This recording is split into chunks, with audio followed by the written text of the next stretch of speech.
I'm Daniel James, and you're listening to 7am. TikTok is the most influential media platform for Australians under the age of 25. It's where millions get their news, whether they realise it or not. But TikTok is no longer just a cultural force. A Trump-aligned group of investors has taken over its American operations, aimed at keeping China at arm's length.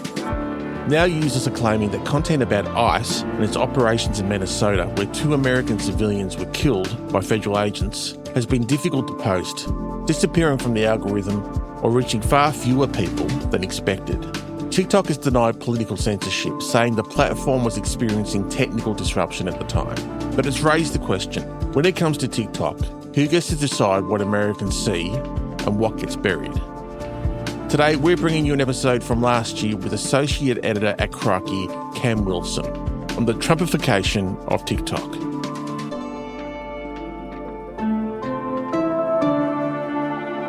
It's Sunday, February 8. This episode was originally published in October of 2025. Cam, is there a particular type of news or topic that travels best on TikTok, or does that really depend on the user's own personal feed? Users have very, very personalized feeds, and so every person's feed is very different. But the stuff that tends to break through are those kind of monoculture events, and those kinds of events are increasingly rare. But, things like the Charlie Kirk assassination, but it's also subject to the dynamics that affect many other things on social media and the internet, which is if something is video, it's going to go better on TikTok because you need the footage to actually see something. And also things that encourage reactions, people responding, conflict. Those are the kinds of things that are more likely to bubble through, less about the maybe nitty gritty of policy details and more about the fights, the things that is dividing people. That is the stuff that naturally bubbles to the top, purely because of the way that these platforms like TikTok work. And what about the design of TikTok itself? How has that influenced and changed the way other social media platforms work?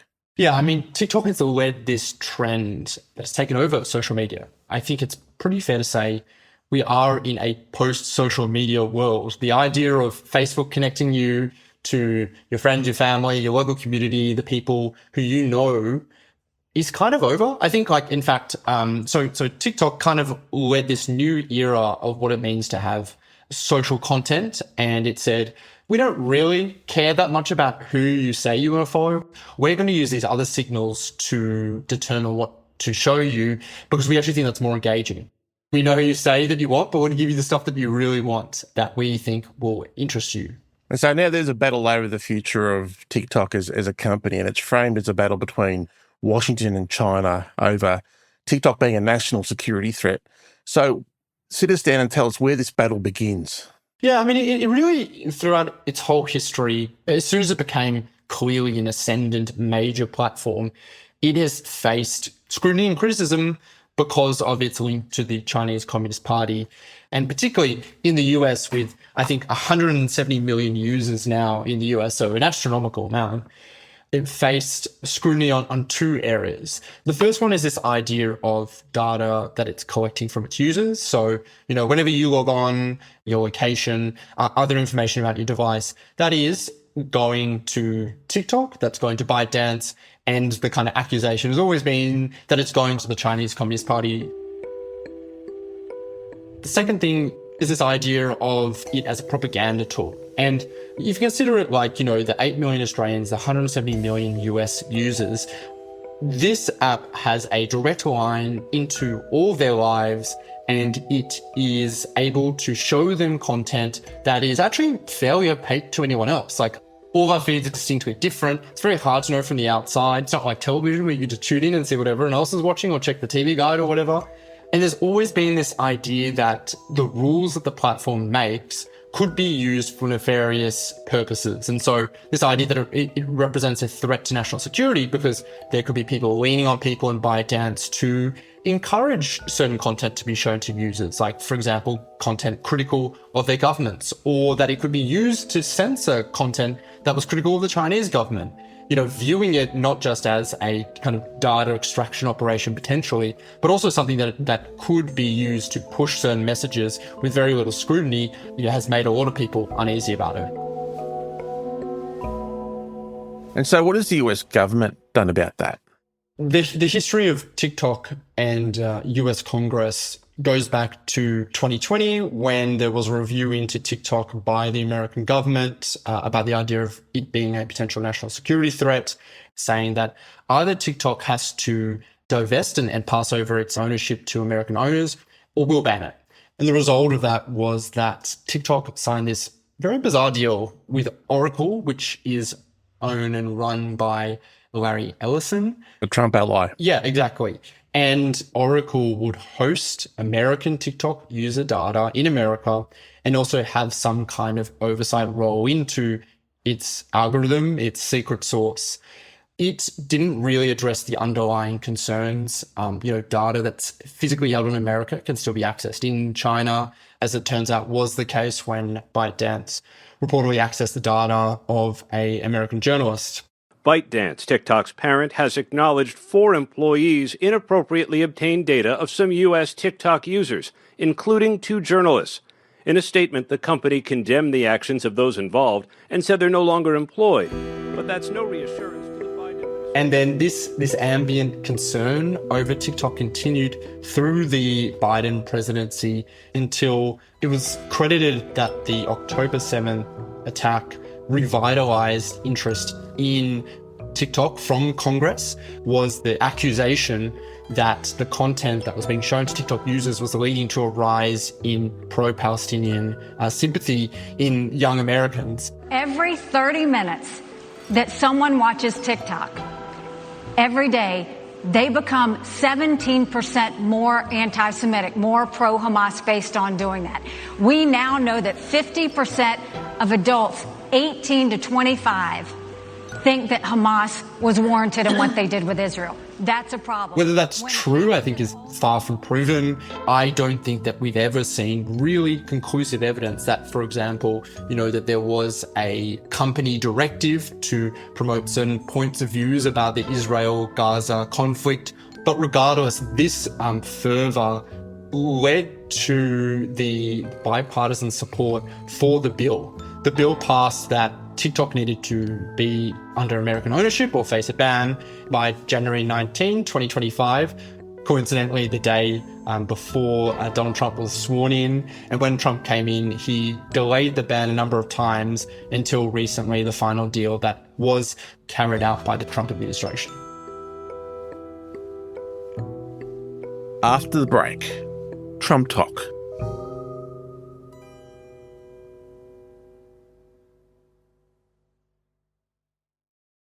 So, Cam, last year, the US Congress passed a law that said foreign adversary-controlled apps like TikTok need to divest or be banned. And now Donald Trump has signed an executive order that would pave the way for an American-run version of TikTok. Next, sir, we have an executive order on TikTok. From the first days of your administration, you've charged a team from your administration, led by Vice President Vance, with ensuring that we can preserve TikTok as a platform for the 170 million Americans who use it, while ensuring that their data is properly protected as required by law. With this executive order... So can you just explain what this executive order sets out? Yeah, so we are now close to the era of Trump Talk, where there is a American-owned entity that will license a version of TikTok's algorithm. Go ahead. It's run by American investors and American companies, great ones, great investors, the biggest. You don't get bigger, I don't imagine. And maybe I'll ask. And there has also been discussions about retraining or, essentially fiddling around and having its own twist on that algorithm. So that recipe that's deciding what to show users. But from what we know about it, ByteDance, the company that has owned TikTok until recently, will now be a minor owner in a US entity that will control the US operations. The major owners are Oracle, that I mentioned before, which is run by a very close Trump ally who's been involved before, but now his role has grown in it. Well, you'll see a list. Have you seen a list yet of the people? Well, you've been reading about them.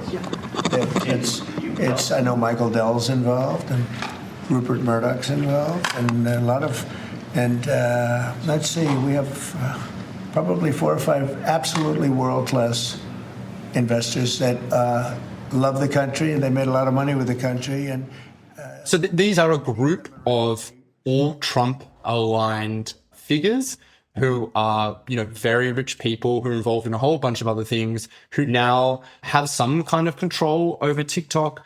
We just really don't exactly understand how it works, but it's fair to say that they will have some kind of influence over how TikTok works in America for American users. So we're seeing a shift from a Chinese government-aligned ownership to a Trump-aligned ownership. What do you think that will mean for the type of news that we see on TikTok from now on? I think that we should expect it to change in some way. And I don't know how. When Trump was signing the executive order, he joked about it being 100% MAGA content was his line. I always like MAGA related. If I could, I'd make it 100% MAGA related. It's actually a good question, but I would, if I could make it 100% MAGA, I would, but it's not going to work out that way, unfortunately. No, everyone's going to be treated fairly. Every group, We have seen that Trump has shepherded various traditional media properties to his allies, including Larry Ellison's son, who recently bought Skydance, which is a big media company that has recently merged with Paramount and owns a lot of popular American media properties, including NBC News. They're also apparently looking to buy Warner Brothers. So there's an enormous amount of cultural reach and popular properties that it currently owns and potentially could own.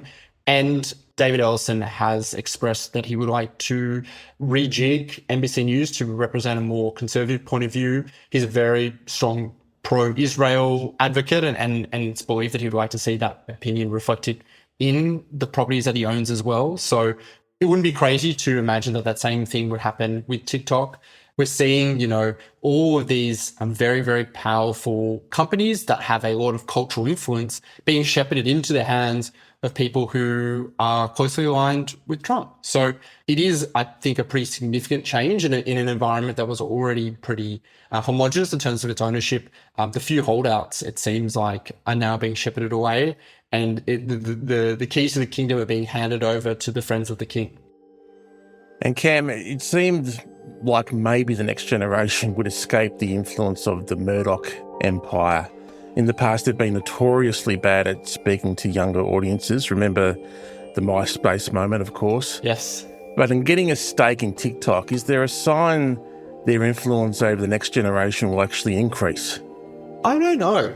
It's like, I think, one of the great strengths of News Corp, particularly in Australia, in the US as well, is the way that it is able to use its influence for its own corporate interests. So wouldn't surprise you that if they got their hands on some kind of control over a social media platform that so far they've not really had any control over, that they'd use it to promote themselves, promote their other properties, promote their ideological views. It wouldn't surprise me at all.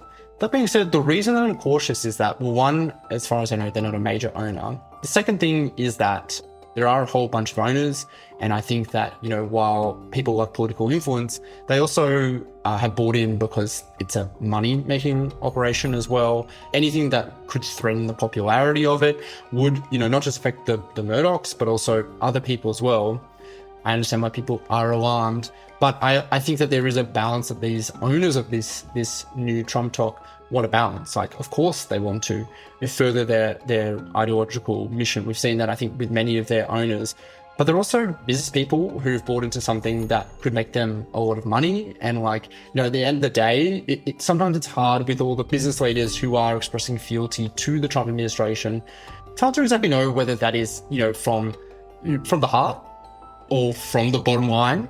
I think it's worth paying attention, considering how those goals might influence each other. Follow the money. Follow the money. Follow the feed and the money. Thanks so much for your time, Cam. Thank you.